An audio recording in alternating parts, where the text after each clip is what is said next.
하나님의 말씀에서 다른 길로 가버리게 되면 그것이 바로 성경이 말하는 하나님 말하는 간음이 나오기 시작합니다. 그래서 세상에서도 그러죠. 상대방이 다른 짓을 하고 집에 오면 더럽다고 막 내쫓아버리고 그러죠. 그 사람 어디가 더러워요? 다른 사람이 볼 때 멀쩡한데. 어디가 더러우냐? 마음이 썩었단 말이에요. 하나님이 말하는 건 마음이 썩었다.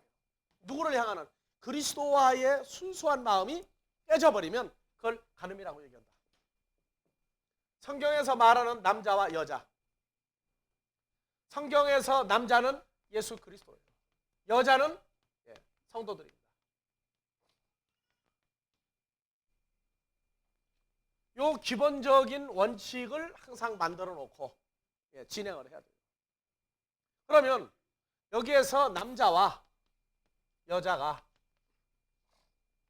자 봐보세요. 예수 그리스도가 남자예요. 그리고 여자에서 지금 서기관 바리새인들이 나와요. 그런데 남편이란 말이죠. 네, 모이칼리스 다시 한번 비춰봐. 모이칼리스.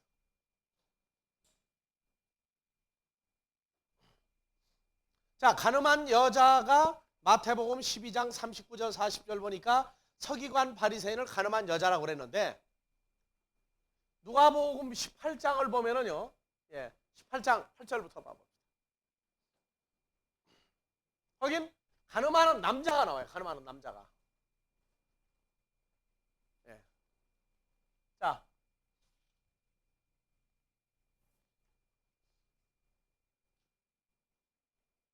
저 10절부터. 10절 올려 위로. 두 사람이 기도하러 성전에 올라가니 하나는 바리새인이요. 다시 읽어요. 두 사람이 기도하러 성전에 올라가니 하나는 바리새인이요. 하나는 세리다. 그러니까 기도로 올라간 사람 중에 하나 누가 나와요? 바리새인 나오죠. 바리새인. 하나는 세리라. 다 같이 11절. 바리새인은 서서 따로 기도하여 가로되 하나님이여, 나는 다른 사람들 곧 토색, 불이 간음하는 남자죠. 간음하는 남자들과 같지 아니하고 이 세리와도 같지 아니함을 감사하나이다. 여기서 바리새인은 뭐로 나왔어요? 자기도 남자다고 말해. 남자. 세리는 뭐 하는 남자냐? 자기가 볼 때 하나님 앞에서 토색하고 불의하고 간음하는 남자다, 이렇게 얘기를 했어요. 그런데 자기는 이 세리, 토색하고 불의하고 간음하는 남자하고 다른 남자인 걸 자기는 하나님께 감사한다고 그랬어요. 자, 12절. 나는 일에 2번씩 금식하고 또 소득의 11조를 드리나이다. 모세가 시내산에서 율법을 받으려고 시내산에 올라갈 때 화요일 날 올라가서 금요일 날 내려왔어요. 그래서 그 사람들은 모세가 시내산에 율법을 받으러 올라갔던 날 화요일하고 금요일을 금식하는 날로 정해놨어요. 아주 그것이 신앙생활 잘하는 하나의 증표였어요. 그 다음에 11조를 드리나이다 하고 13절. 세리는 멀리서, 세리, 바리새인 둘 다 남자입니다. 멀리 서서 감히 눈을 들어 하늘으로 보지도 못하고 다만 가슴을 치며 가로되 하나님이여, 불쌍히 여기옵소서, 나는 죄인이로소이다 하였느니라. 14절. 예수님이 제자들에게 말하기를 이 사람이 저보다 의롭다 하심을 받고 집에 내려갔느니라.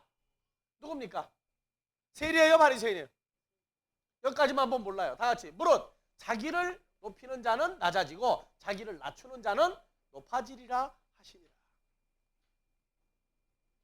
그러면 세리와 바리새인이 나오는데, 바리새인은 자기를 누구라고 그랬어요? 바리새인은 자기는 간음하지 않는 남자라고 그랬단 말이야. 간음하지 않는 남자. 근데 예수님 뭐냐? 이 바리새인을 보고 너는 간음하는 남자다 그랬어요. 간음하는 남자다. 그래서 여기다가 바리새인을 넣었어요. 예수님은 어디에다? 남자 입장에다.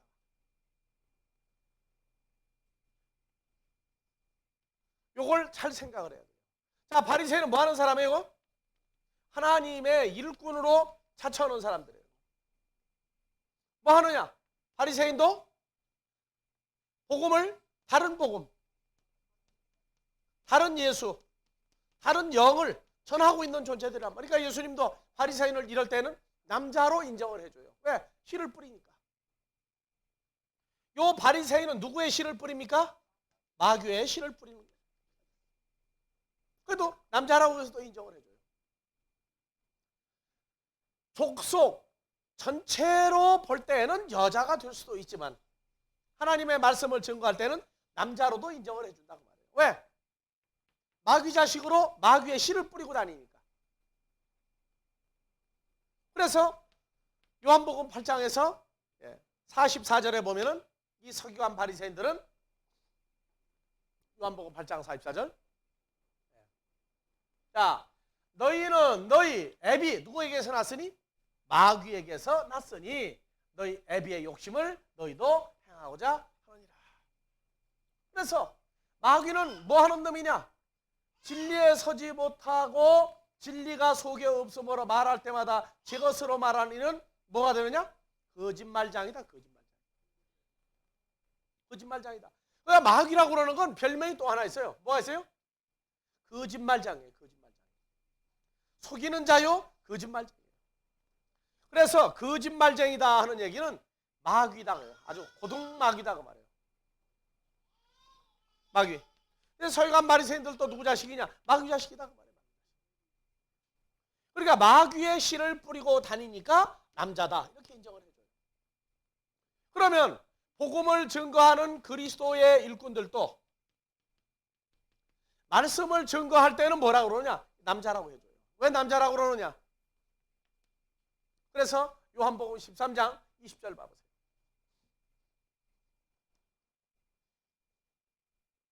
예, 다 같이 내가 진실로 진실로 너희에게 이르노니 나의 보낸 자, 남자죠? 나의 보낸 자를 영접하는 자는 나를 영접하는 것이요 나를 영접하는 자는 나를 보내신 아버지 하나님을 영접하는 것이니라.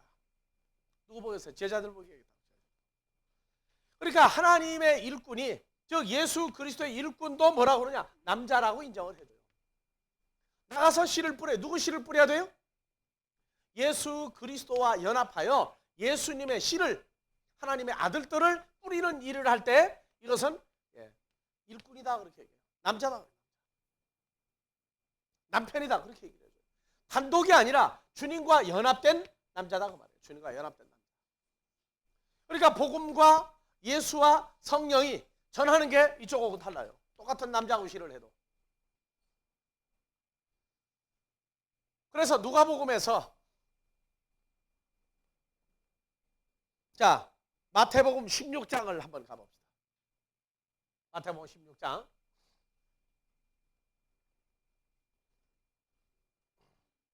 (16장) 1절. 예. 자, 봅시다. 바리새인과 사두개인들이 와서 예수를 시험하여 하늘로서 오는 표적 보이기를 청하니, 누가 나왔어요? 바리새인과 사두개인들이에요. 예수께서 대답하여 가르치되 너희가 저녁에 하늘이 붉으면 날이 좋겠다 하고 아침에 하늘이 붉고 흐르면 오늘은 날이 굳겠다 하니라. 너희가 천기는 분별하면서도 시대의 표적은 분별할 수 없느냐. 자, 4절. 악하고 음란한 세대가 표적을 구하나. 여기 음란한이 뭐였어요? 모이칼리스. 악하고 간음하는 여자인 세대가 표적을 구하니 요나의 표적밖에는 보여줄 표적이 없느니라. 나오죠? 이때는 뭐예요? 바리새인 서기관들이 예수님의 말씀을 들으려고 왔단 말이에요.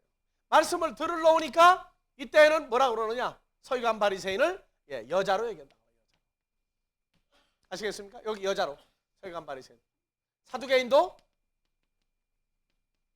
예수님의 말씀을 들으려고 앉았으면 여자라고 얘기한다. 그러니까 하나님 나라는 남자가 되기도 했다가 여자가 되기도 했다가 이 변화가 나와요. 그 다음에 뭐 또 나오겠어요? 시어머니도 나오고 며느리도 나오고 딸도 나오고 아들도 나오고 다 나오는 거예요. 여러분들이 나가서 배운 말씀을 증거하면 누구로 가는 거예요? 여자로 가는 거예요? 남자로 가는 거예요? 남자로 가는 거예요. 그러니까 여자로 태어난 거 억울해하지 말아요. 여자들도. 나가서 뭐만 하면 돼요? 그리스도와 연합하여 성경이 말하는 복음과 성령과 예수를 증거하게 될 때는 그때는 아주 남자 구실을 한다고 말해요. 누구 안에 있으니까? 그리스도 예수 안에서 주님이 복음을 증거하게 하는 역사를 할 때는 남자가 되는 거예요. 그래서 이 사건을 깨닫지 못하면 여자는 목사가 될 수 없다 하고 얘기를 한다면 그건 문제가 된다고 말해요. 어디까지는 인정하고 여자 집사, 또 여자 권사, 여자 장로까지는 인정하고 목사만 안 된다. 근데 또 여자 전도사는 또 인정을 해요. 또 보면. 그래서 그것은 웃지 못할 희극입니다. 희극. 알아야 돼요. 그렇다고 여자들도 목사 되는 거 좋아하지 말아요. 잘못했다가는 많이 증거한 자는 뭘 잘못 알고 많이 증거한 자는 많이 터질 각오하라고 그랬어요. 거기는 여자만 들어가고 남자도 들어가요. 똑같이 주님 앞에서는. 이러한 그 차이점들을 생각을 하고 성경을 반항하라. 성경에서 도덕적인 인간을 만들려고 그러지 말아요. 도덕적인 인간은 이미 세상 법에서 정해지는 거예요. 하나님의 말씀을 들으면 사람이 속부터 바뀌기 시작하는 역사가 일어나요. 자, 그러면 요나의 표적은 바로 뭐였습니까? 요나의 표적밖에는 내가 보여줄 표적이 없다.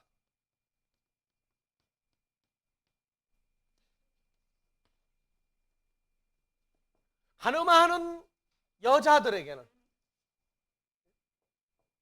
내 복음을 가지고 다른 사람들의 마음을 내게서 떠나게 하는 자들에게는 내가 요나의 표적만 보여주겠다. 그래서 요나의 표적은 죽었다가 3일 만에 부활하는 거죠.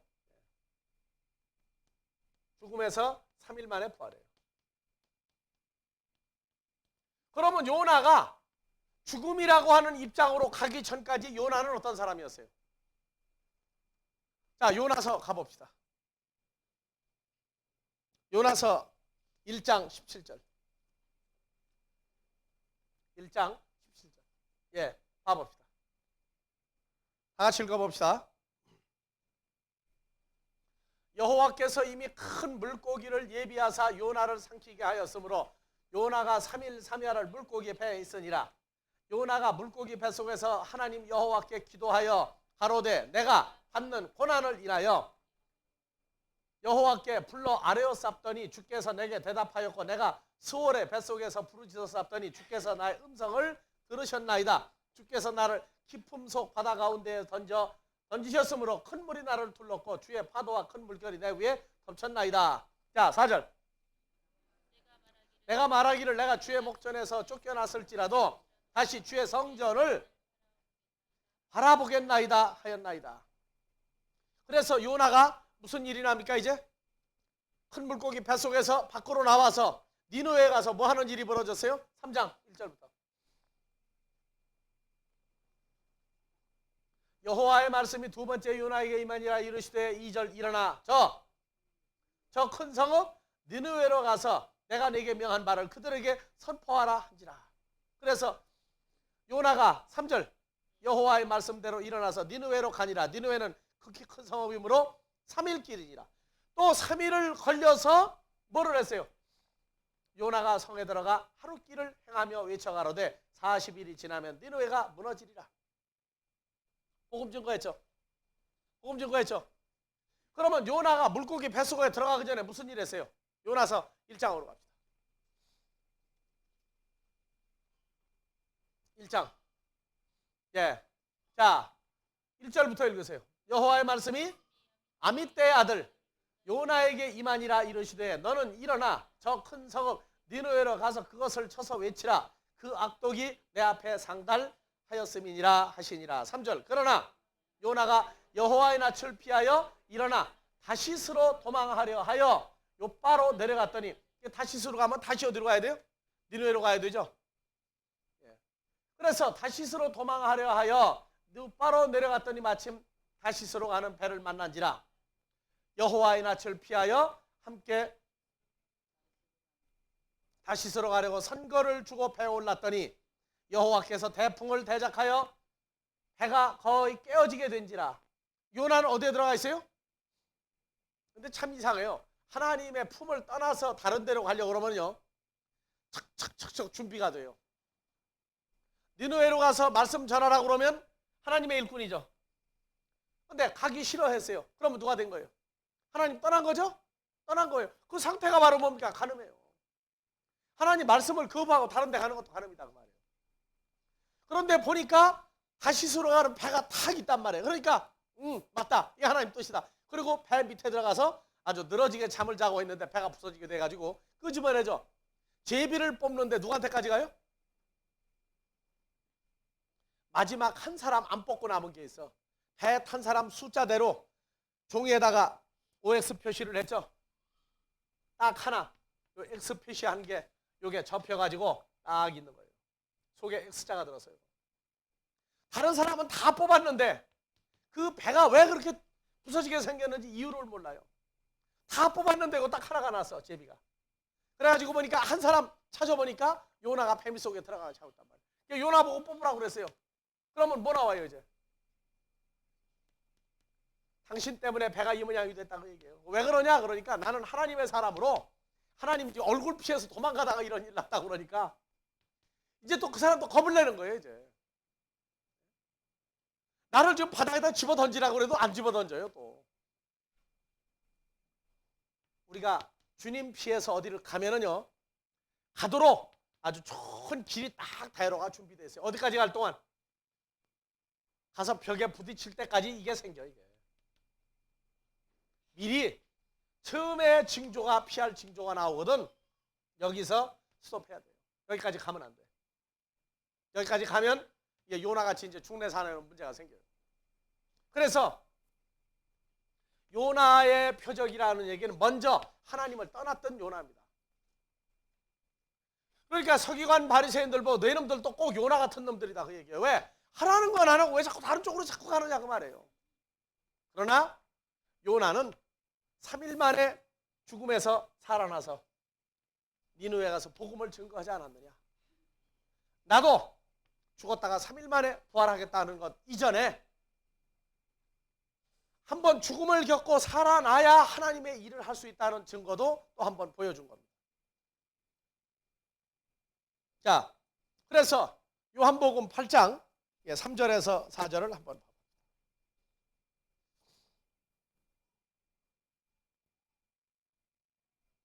요한복음 8장 3절에서 4절.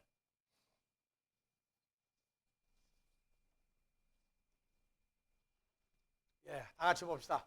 서기관들과 바리새인들이 간음 중에 잡힌 여자를 끌고 와서 가운데에 세우고 예수께 말하되 선생이여, 여자가 간음을 하다가 현장에서 잡혔나이다.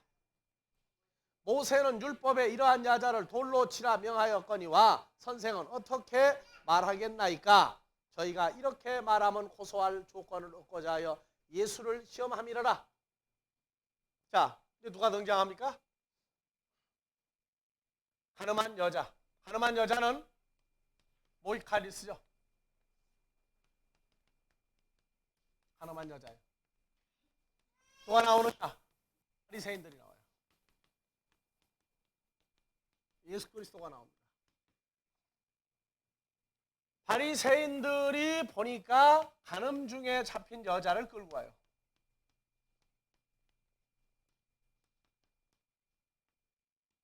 여인을 예수님한테 데리고 와서 뭘 얘기하느냐? 모세의 율법을 들먹거립니다. 간음한 여자는 어떻게 하라? 모세의 율법에 죽여라. 그러면 예수 당신은 어떻게 할 것이냐?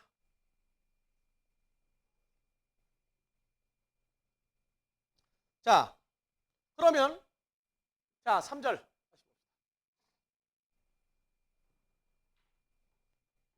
3절.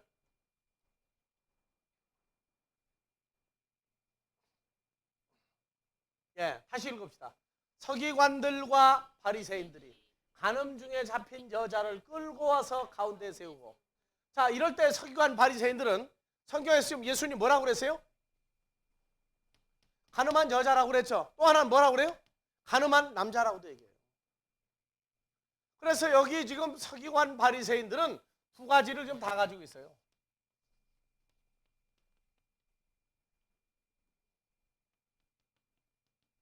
가늠한 남자, 가늠한 여자. 이 양면성을 지금 다 가지고 있다고요. 여자일 때는 누구 입장에서 볼 때 그래요? 예수 그리스도의 입장에서 볼 땐 여자예요. 복음을 말씀 증거하는 걸로 볼 때는 남자예요.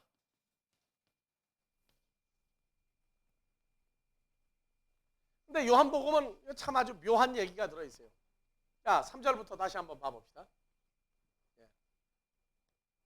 다 같이. 서기관들과 바리새인들이 간음 중에 잡힌 여자를 끌고 와서 가운데 세우고 예수께 말하되 선생이여 이 여자가 간음하다가 현장에서 잡혔나이다. 5절 모세는 율법에 이러한 여자를 돌로 치라 명하였거니와 선생은 어떻게 말하겠나이까? 저희가 이렇게 말하면 누굽니까? 여자도 되고 남자도 되는 사람들이 이렇게 말하면 예수님을 고소할 조건을 얻고자 하여 예수를 시험함이라. 예수께서 몸을 굽히사 손가락으로 땅에 쓰시니 7절 저희가 묻기를 맞이 아니하는지라. 이에 일어나 가라사대 너희 중에 죄 없는 자가 먼저 돌로 치라. 무슨 죄가 없는 자예요? 자, 올립시다. 예. 7절 저희가 묻기를 맞이 아니하는지라. 이에 일어나 가라사대 너희 중에 뭐 없는 자가? 죄 없는 자가 먼저 돌로 치라 하시고, 여기 무슨 죄라고 얘기했어요? 무슨 죄라고 얘기 안 했죠? 근데 죄는 죄예요. 하여튼 다시 몸을 굽히사 손가락으로 땅에 쓰시니 저희가 이 말씀을 듣고 무엇을 받아? 양심의 가책을 받아 어른으로 시작하여 젊은이까지 하나씩 하나씩 나가고 오직 예수와 그 가운데 섰는 여자만 남았더라. 예수께서 일어나 여자 외에 아무도 없는 것을 보시고 이르시되 여자여 너를 호소하던 그들이 어디 있느냐? 너를 죄인이라고 정죄한 자가 없느냐? 대답하되 주여 없나이다 그랬어요. 그래서 예수님은 간음한 여인을 죽여라 하고 말할 때 예수님은 이들에게 뭐라고 그랬느냐? 죄 없는 자가 돌로 치라. 죄 없는 자가 돌로 치라.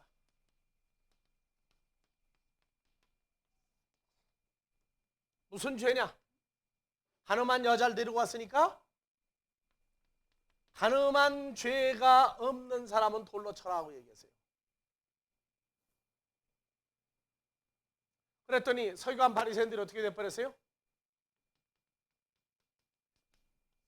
다 돌을 놔두고 다 물러가 버렸어요. 그러고 보니까 간음한 여자는 예수님에 의해서 구제를 받고 서기관 바리새인들은 구제를 받습니까? 못 받습니까? 오히려 자기들이 간음한 남자요 간음한 여자라 하는 걸 증거해버리고 물러났단 말이에요. 만약에 예수님이 여기서 율법을 들먹여서 어쩌고 저쩌고 했으면 예수님도 지금 돌에 맞아야 할 판국이에요.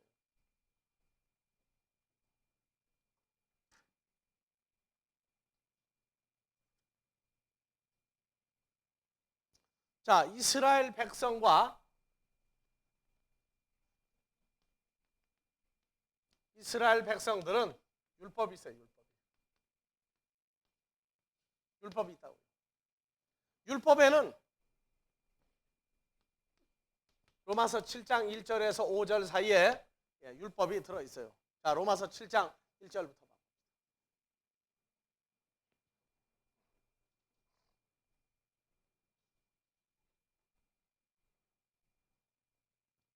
로마서 어디 갔어? 금방? 롬 7장 1절. 됐어요. 봅시다. 형제들아, 내가 율법을 아는 자들에게 말하노니 너희는 율법이 사람의 살 동안만 그를 주장하는 줄 알지 못하느냐. 사람이 죽어버리면 어떻게 돼요? 사람이 죽어버리면 율법은 어떻게 됩니까? 율법은 죄를 나타내죠? 지킬 수 없으니까. 그래서 율법이, 이게 중요한 얘기예요.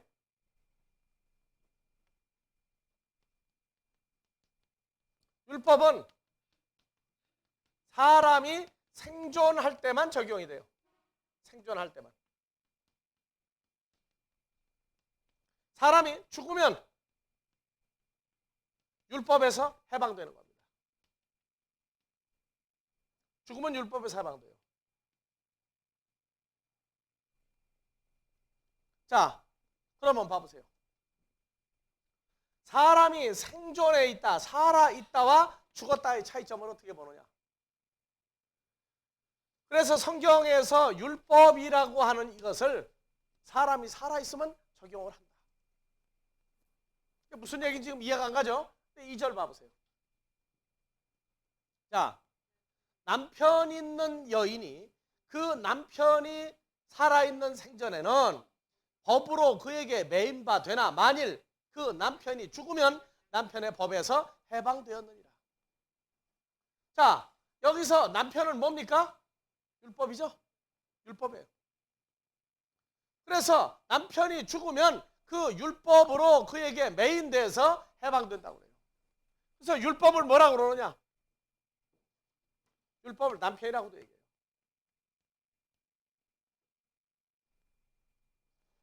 율법은 옛 언약이 있고 새 언약이 있고 두 가지예요.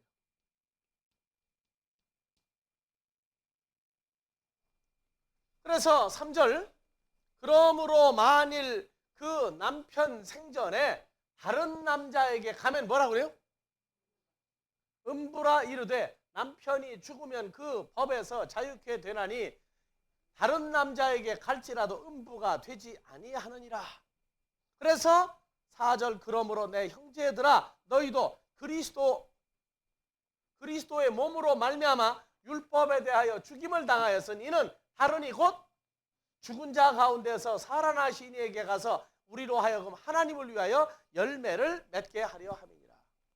그래서 남편이 뭐가 나오느냐면 새 언약은 예수 그리스도고 옛 언약은 이제 사탄으로 나와요. 왜? 사탄은 사망, 죽음을 주장하기 때문에. 죽음을 주장하고 예수 그리스도는 생명이죠. 그래서 그리스도의 몸으로 말미암아 율법에 대하여 죽임을 당하였으니 다른이 곧 죽은 자 가운데서 살아나시니 예수는 누굽니까? 부활하신 분이죠. 그분에게 가서 우리로 하나님을 위하여 열매를 맺게 하려 함이니라. 5절 우리가 어디에 있을 때? 육신에 있을 때에는 율법으로 말미암는 죄의 정욕이 우리 지체 중에 역사하여 우리로 사망을 위하여 열매를 맺게 하였더니. 그러면 우리가 전 남편이 주장할 때 율법이 주장할 때 우리는 어디에 있을 때였어요? 육신의 몸으로 있을 때.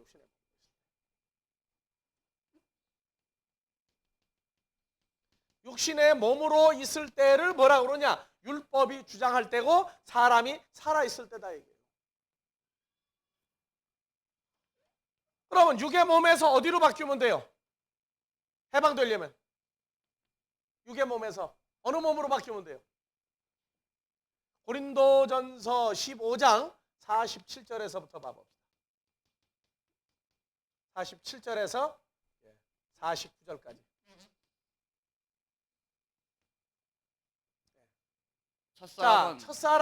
첫사람 아담은 개에서 났으니 흙에 속한 자이거니와 둘째 사람은 하늘에서 나셨느니라. 48절 무릇 흙에 속한 자는 저 흙에 속한 자들과 같고 무릇 하늘에 속한 자는 저 하늘에 속한 자들과 같으니 우리가 흙에 속한 자의 형상을 입은 것 같이 또한 하늘에 속한 자의 형상을 입으리라. 흙에 속한 자에서 하늘에 속한 자의 형상이죠. 50절 형제들아 내가 이것을 말하노니 혈과 육은 하나님 나라를 유업으로 받을 수 없고 또한 썩은 것은 썩지 아니한 것을 유업으로 받지 못하느니라. 예, 그러니까 혈과 육은 어디 상태예요? 흙에 속한 자죠. 그러니까 육신의 몸은 혈과 육이고 사람이 죽으면 해방된다고 하는 고린도전서 15장 47절의 수절은 누구에 속한 자? 하늘에 속한 자. 예수 그리스도의 형상화된 사람들은 율법에서 육신의 몸에서 해방되었다.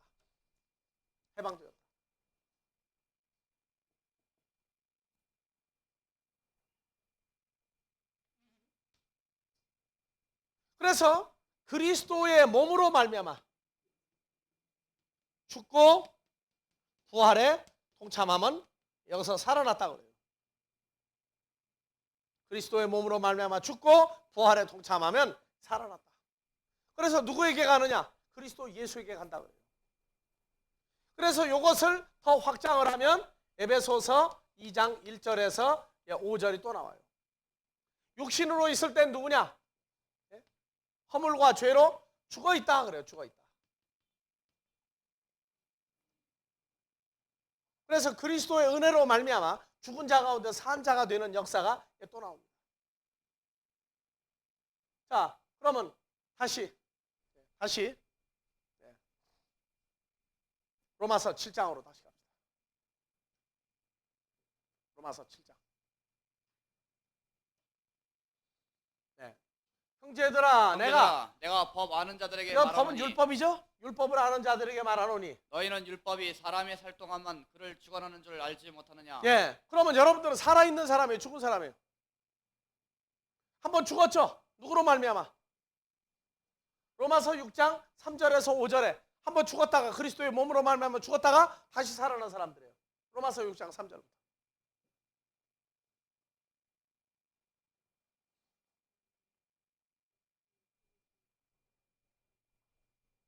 예, 무릇 다 같이. 그리스도 예수와 합하여 밥티조 받은 우리는 그의 죽으심과 합하여 밥티조 받은 줄을 알지 못하느냐? 그러므로 우리가 그의 죽으심과 합하여 밥티조를 받음으로 그와 함께 장사되었나니 한번 죽었죠? 누구와 함께 죽었어요? 그리스도와 함께 죽었죠? 이는 아버지의 영광으로 말미암아 그리스도를 죽은 자들 가운데서 살리신과 같이 우리로 또한 새 생명 가운데서 행하게 하려 함이니라. 만일 우리가 그의 죽으심을 본받아 연합한 자가 되었으면 또한 그의 부활을 본받아 연합한 자가 되리라. 예. 그래서 부활을 본받아 연합한 자가 됐다는 얘기는 우리가 알거니와 우리 옛사람이 예수와 함께 십자가에 못 박힌 것은 죄의 몸이 멸하여 다시는 우리가 죄에게 종로로 타지 아니하려 맞죠? 하니. 우리가 율법에서 해방됐어요, 안 됐어요? 육신의 몸에서 해방됐어요, 안 됐어요? 해방됐죠? 해방됐단 말이에요. 그러니까 7절 이는 죽은 자가 죄에서 벗어나 의롭다 함을 얻었음이니라. 우리가 그리스도와 함께 죽었으면 또한 그와 함께 살 줄을 믿노니. 9절 이는 그리스도께서 죽은 자들 가운데서 사셨음에 다시 죽지 아니하시고 사망이 다시 그를 주장하지 못할 줄을 아미라. 그렇죠. 그러니까 우리가 이제는 어디서 해방된 거예요? 율법에서. 어디에서? 혈과 육의 몸에서 빠져나왔단 말이에요. 누구로 말미암아? 그래서 죽었다가 해방됐다는 건 살아났다고 말해요. 살아났다. 누구와 함께? 그리스도 예수와 함께 살아났다고 말해요. 그럼 얘기를 하고 있는 거예요. 그러니까 신앙생활을 하는데 내가 그리스도로 더불어 함께 죽었다가 그리스도와 함께 다시 살아난 것을 모르고 신앙생활을 하면서 주여 주여 하면 어떻게 되는 거예요? 예? 그리스도와의 연합사건을 모르고 이걸 모르고 여전히 나는 죽은 일이 없어요. 그러니까 언제 죽느냐? 내가 죽는 때가 언제예요? 어제도 얘기했죠? 다 같이 살다가 또 살다가 그때 죽는 신앙은 이것은 누가 지금 부르고 있는 거예요? 남편이 있는데도 지금 부르는 거예요. 남편이 없는데 주여를 부르는 거예요. 아시겠어요? 신앙생활은 그리스도와 연합해서 죽어지고 다시 살아나는 걸 확정하지 못하면 바로 모든 기독교인들이 전부 다 간음하고 있는 소리다. 그 중요한 얘기예요.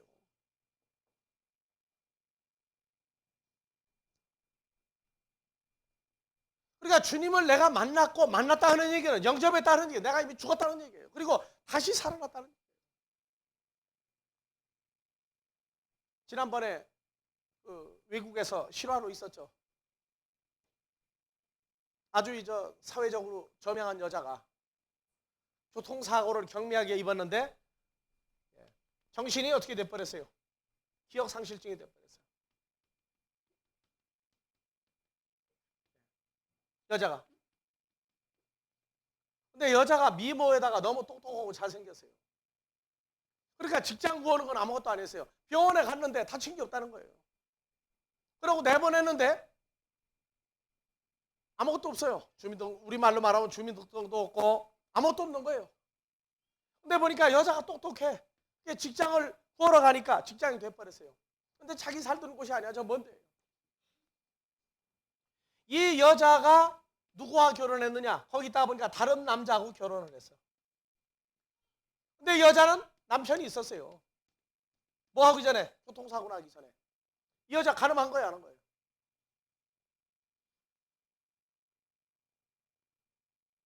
교통사고 나서 기억상실증이 생기기 전에 있던 남편과 헤어져가지고 다른 지역에 출장을 갔다가 거기서 사고가 나가지고 다 잊어버렸어. 다 잊어버리고 요 남자한테 갔어요. 다른 남자한테. 아주 행복하게 살고 있어. 나중에 찾아봤더니 이 여자가 다른 남자하고 살고 있어. 이 남자가 어떻게 가서 내가 당신 남편이랑 아무리 얘기를 해도 안 믿는 거예요.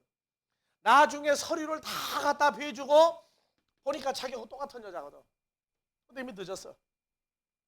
가늠한 거야, 안 한 거예요?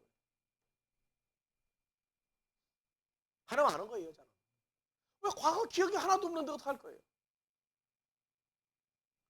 근데 우리는 죽었다가 살아났어요. 누구하고 함께? 주님하고 함께 죽었다가 살아났는데 정신이 말짱해요. 단지 죽었다가 살아났다는 얘기는 사망에서 생명으로 옮겨졌다는 겁니다. 생명으로 옮겨졌다는 거예요. 그러니까 이제는 우리가 주여 주여 해도 관계가 없어요. 왜냐? 예전에 내 몸이 없어져 버렸기 때문에. 마귀가 주장하는 건 사람이 살 동안 그 몸을 주장해요. 그리고 어디에? 마음을 주장한단 말이에요. 어느 마음이에요? 마귀는 썩은 부패한 마음을 좋아해요. 그러니까 그 사람이 살아있을 때 몸이 그대로 있다고 그런다면 너는 내 거다 하고 누가 얘기해? 마귀가 얘기한다. 그러니까 아까 로마서 6장에서 얘기했죠. 자, 봐보세요.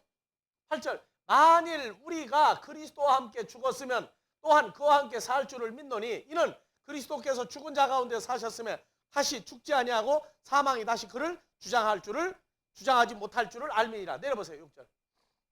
예, 다시. 우리가 알거니와 우리 옛사람이 예수와 함께 십자가에 못 박힌 것은 죄의 몸이 내가 멸하여 십자가에 못 박혔을 때 뭐까지 못 박힌 거예요? 죄의 몸이 멸망해 버렸죠. 그러니까 지금 우리는 몸이 완전히 바뀌어버린 거예요. 새 몸으로. 누가 안에 있는 자 됐어요? 그리스도 예수 안에 있는 자가 됐단 말이에요. 그렇기 때문에 이제는 우리 몸이 없어져 버렸어요. 어느 몸이? 옛날 몸이 없어졌어요. 그래서 고린도전서 6장에서 19절 20절 늘 얘기를 해줬죠. 고린도전서 6장 19절 20절. 자, 다같이 누구의 몸은? 여러분들 이름 넣어서 누구의 몸은? 조현영이 하나님께로부터 받은 바 조현영 가운데 계신 성령의 전인 줄을 알지 못하느냐. 조현영은 조현영의 것이 아니라 뭐가 아니에요? 20절. 값으로 산 것이 되었으니 그런즉 조현영의 몸으로 하나님께 영광을 돌리라. 알겠어요? 이젠 여러분들의 몸은 예전에 죄와 사망이 주장하는 몸이 아니에요. 이제는 뭐라고요? 새 것이라고 그래요. 새 몸이에요. 그러니까 이제는 마귀가 나를 주장하지 못하는 거예요. 갈라디아서 5장 24절은 한 번 더 나가요. 5장 24절 다 같이. 그리스도 예수의 사람, 그리스도 예수에게 속한 사람들은 육체, 몸과 함께 마음의 정과 욕심을 십자가에 못 박아버렸다. 그러니까 예전에 가지고 있던 마귀가 좋아하던 그 부패한 마음까지도 다 없애버렸단 말이에요. 그래서 우리가 이제 살아났다고 얘기하는 거예요. 옛 남편에게서 해방됐다고 얘기하는 거예요. 그래서 성경은 우리의 몸이 부패한 마음이 마귀 거는 다 이제는 소멸되어 버렸다고 해요. 그래서 몸도 그리스도의 몸 받아서 아버지가 주신 몸 안에서 그리스도 안에서 사는 존재가 되었다. 그래서 우리가 이제 변화받을 게 뭐냐? 빌립보서 2장 5절 너희 마음에 이 마음을 품을지니 곧 그리스도 예수의 마음이다. 여자가 시집을 가면은요 남편하고 마음이 맞아야 돼요. 남편하고 마음이 안 맞으면 못 살아요. 그러니까 이제는 세상 남자와 여자는 남자가 나쁠 때는 여자가 안 따라갈 수도 있지만 하나님의 나라는 예수 그리스도의 마음은 완벽한 겁니다. 그분의 마음을 받아들이고 그분이 원하는 대로 따라가라고 말해요. 그래서 율법에서 율법이 없어진 게 아니라 옛 언약과 새 언약인데 결국은 같은 거다 그 말이에요. 그리스도 밖에 있으면 예수 그리스도와 떨어져 있을 때에는 율법이 죄와 사망이 주장하는 존재지만 그리스도 예수와 연합이 되고 나면 그리스도 예수 안에 있는 율법은 우리를 살린다고 말해요. 그래서 로마서 8장 1절 2절 봐봅니다. 네, 그러므로 이제 육신을 그리스도 따라 예수 살지 안에 아니하고 있는데 성령을 따라 사는 그리스도 예수 안에 있는 자에게는 결코 정죄함이 없나니 이는 그리스도 예수 안에 있는 생명의 성령의 법 노모스가 죄와 사망의 노모스 법에서 우리를 해방하였습니다. 율법이 육신으로 말미암아 연약하여 할 수 없는 그것을 하나님은 하시나니 곧 죄를 인하여 자기 아들을 죄 있는 육신의 모양으로 보내어 그 몸에 죄를 정하사 나왔어요. 그러니까 우리가 육신으로 있을 때에는 예수를 내가 불러도 예수와 연합되지 아니하고 내가 혼자 주여 주여 하고 사는 건 바로 어떻게 되는 거예요? 바로 마귀에게 속한 자다 하는 얘기다. 그리스도 예수와 연합이 돼서 예전의 죄의 몸과 정과 욕심이 해결되지 않으면은 너는 내 것이다 하고 마귀가 얘기한다.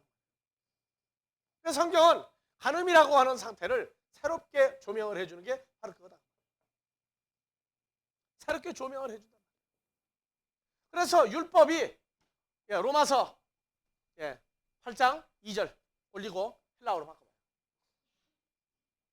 자, 헬라어로 바꿔요. 보세요. 호 노모스 이건 율법이에요. 노모스는 호 노모스 율법인데 무슨 율법이냐? 투 푸뉴마토스 테스 조에스 엔 그리스도 예수. 그리스도 예수 안에 있는 생명의 성령의 노모스 율법이 죄와 사망에서 우리를 해방했다. 그러니까 율법이 있을 동안에는 다른 남자에게 가면 죄인이라고 얘기하고 너는 간음했다고 얘기하는 건 뭐냐? 내 몸이 변화가 안 됐다고 말이에요. 그러니까 마귀가 좋아하는 복음은 뭐냐? 예수를 영접을 했고 다 좋은데 안 죽은 거예요. 안 죽은 거예요. 뭐가? 자기의 몸도 자기의 하나 되지 아니하고 그냥 언제 살다가 죽으면 즉 아직도 예수를 영접을 했는데 아직도 죽은 일이 없는 옛사람 그대로 신앙생활 하도록 만들면 그게 바로 뭐냐? 마귀 복음이다 그 말이에요. 바울이 왜 핍박을 받고 왜 돌에 맞아 죽을 일을 그렇게 하고 왜 그렇게 볼기를 맞고 다녔느냐? 복음이 달렸기 때문에. 예전 복음은 메시아가 오니까 기다려라. 예수를 기다려라. 그리고 그 예수를 믿자 이런 겁니다. 근데 바울은 어느 날 봤더니 자기가 바리새인으로 복음 증거하는 당당한 사람이었는데 봤더니 예수를 증거하고 다니는 사람들이 있단 말이에요. 무슨 예수예요?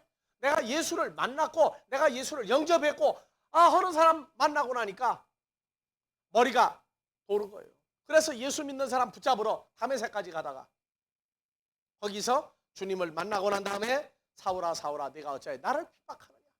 나는 내가 핍박하는 예수다. 그걸 3일 만에 깨달은 거예요.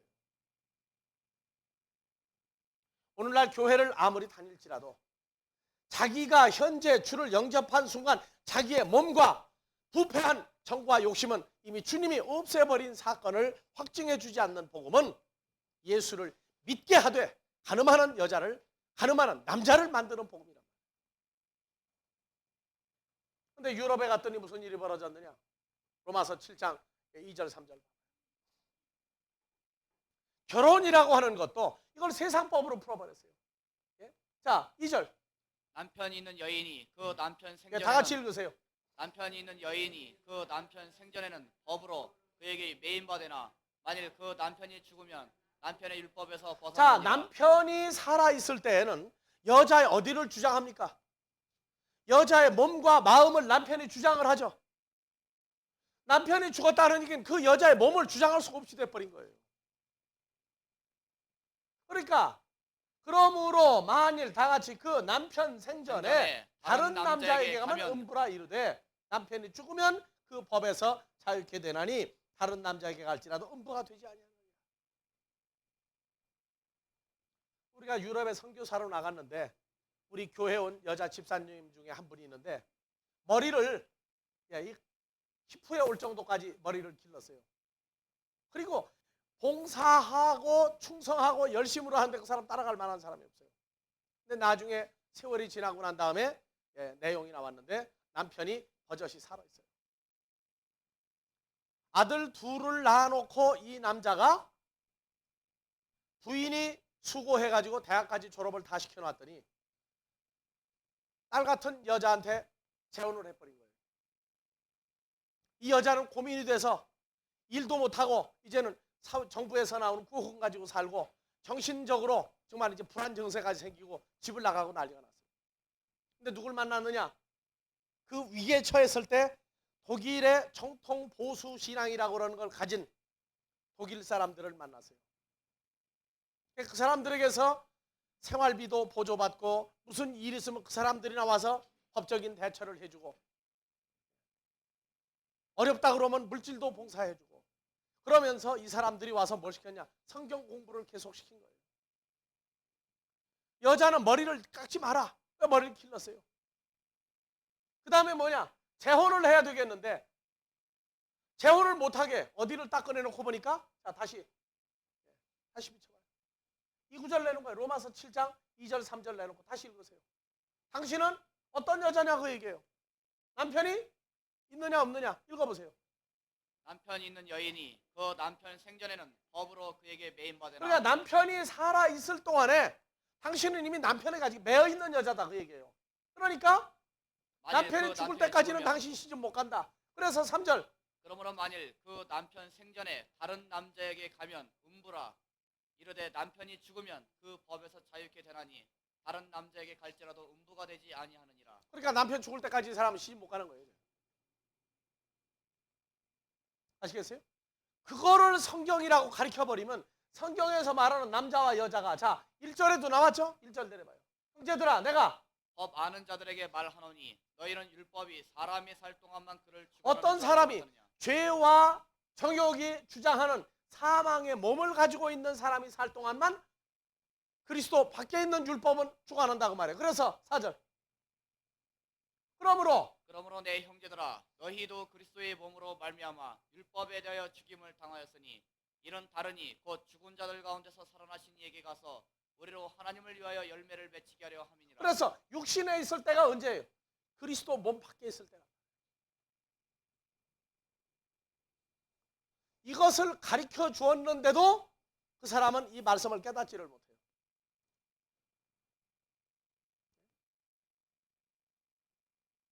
성경을 이거를 여러 번 풀어줬어요. 어떻게 해야 좋습니까? 그러니까 이 사람은 독일 사람들이 가르친 그 성경의 저 남자가 육신적인 세상 남편으로만 딱 되놓으니까 우리를 보고 만나면 기도를 뭘 해달라고 그러냐? 저 육신적인 남편 어떻게 해야 자기한테 올 수 있어요? 남자가 새로 결혼한 여자하고 헤어지면 자기한테 올 수 있죠. 왜? 남자는 법에 안 매니까. 그러니까 이혼할 수 있도록 해달라는 거예요. 그리고 어떻게 하면 올 수 있느냐는 거예요. 그래서 로마서 7장 1절과 4절 5절을 아무리 풀어줘도 이게 머리가 안 풀리는 거예요. 결국 우리하고 헤어졌어요. 어디 갔느냐? 여전히 머리 기르고 다녀요. 그리고 시집을 여태 못 가고 있을 거예요. 그럼 누구 책임입니까? 누구 책임이에요? 성경이 말하고 있는 사건, 성경을 잘못 풀어주어도 그 사람으로 하여금 그 마음의 고통에서 해방을 시켜주지 못해도 그것도 가늠하게 만드는 것과 똑같아요. 이 여자는 머릿속에 다른 여자와 살고 있는 그 남자 생각만 하면 머리 구조가 어떻게 되겠어요? 한번 생각해 보세요. 다른 데로 시집을 가버리면 미워던 남편 웃음만 볼 수 있겠죠. 근데 시집을 못 가게 만들어 놓으니까 그 다른 여자와 살고 있는 남편만 생각하면 머릿속에서 뭐가 나왔어요? 매일 살인 전쟁이 벌어진다고. 저거 어떻게 하면 저거 죽어 없어지느냐 그 얘기예요. 남편만 찾아오고자 하는 욕심이 있으니 이것은 하나님의 법 사랑에서 떠나게 만들어버렸다. 성경을 잘못 풀어주는 것이 그런 비극이 생겨요. 오늘날 우리는 신앙생활하면서 성경이 말하는 간음이 뭐냐에 대해서 세상 법과 하나님의 법을 완전히 구분을 해서 성경에서 말하는 남자와 여자의 관계를 완전히 규명을 해서 풀어줘야 할 때가 여러분들에게 책임이 있어요. 이제 나는 책임을 지금 다한 거예요.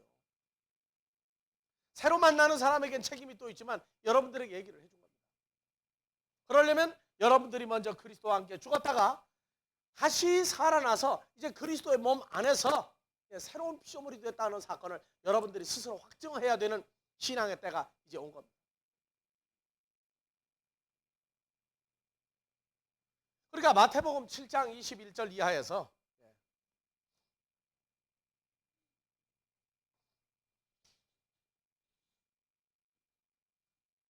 마태복음 7장 21절 봐보세요.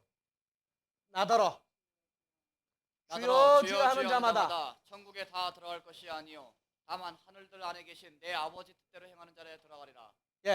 그날에 많은 사람이 나더러 이르되 주여 주여 우리가 주의 이름으로 선지자 노릇하며 주의 이름으로 귀신을 쫓아내며 주의 이름으로 많은 권능을 행치 아니하였나이까리니. 예수 이름으로 권능을 행하고 귀신을 내쫓고 성경도 가르치고 하나님의 선지자 노릇하고 다 했다는 거예요.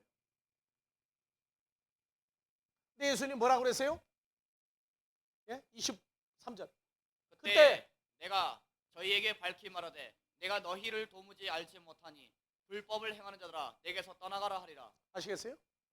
불법을 행하는 자들. 신앙생활을 어떻게 한 거예요? 그리스도와의 만남이 없는 신앙생활, 그리스도와의 만남과 그리스도를 주관자로 세워서 복음을 증거하지 아니하고 내가 다 했다고 말합니다.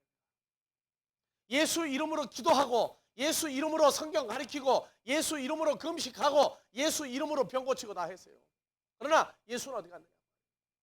그러니까 너는 내 일꾼으로 한 게 아니라 내가 써놓은 책을 가지고 너는 마귀의 신부가 되어서 그 일했다. 그럼 죽은 자 살렸느냐고 말이에요. 안 살렸다고 말이에요. 그러니까 불법을 행하는 자들아 무슨 얘기냐? 내가 준 율법은 그리스도 예수 안에서 나와 함께 나로 그 일을 하게 만들어줘야 되는데 너희는 나를 모르고 있었다고 말이에요. 단지 이름은 불러다가 썼다고 말이에요. 이름은 불러다가. 난 너희하고 관계가 없다. 냉정한 얘기입니다. 그러니까 결국 이 사람들이 누구냐? 예수님 앞에서 마귀와 짝짝꿍 하면서도 예수를 들먹거리고 살았다고 말이에요. 그러니까 두 집 살림 차린 거예요. 이 남자가. 이 남자들이. 복음을 전하는 사람들이 두 집 살림 차렸단 말이에요. 예수님을 그렇다고 만났느냐? 만난 적도 없어요. 예수라고 하는 사람의 집을 지어놓고 왔다 갔다 했는데 본 남편 누구예요? 여전히 마귀 마누라 노릇을 했다고 말이에요. 마귀 일꾼을 했다고 말이에요. 그러니까 예수님도 나는 너희를 모른다고 얘기해요. 저건 성경적인 간음 사건이다.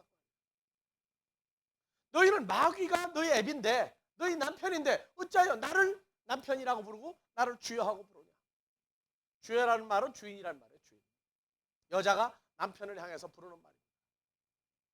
주여 주여 하지 말라. 난 너희 모른다.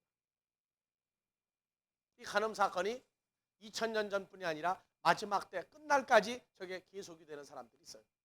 쉬었다가 또 다음 시간 합시다.